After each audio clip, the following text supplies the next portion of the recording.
Want to play Spotify music on your Apple Watch?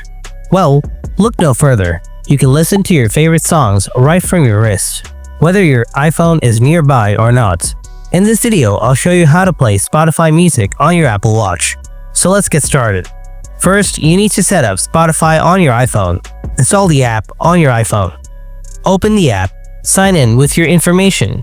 Now your app will automatically sync with your Apple Watch. If not, you need to sync it manually. To do that, open up the Watch app on your iPhone. After that, scroll down to the bottom. Make sure to install Spotify here again. Now, open the Spotify app on the Watch. Tap on the play icon, and the music will play on your iPhone.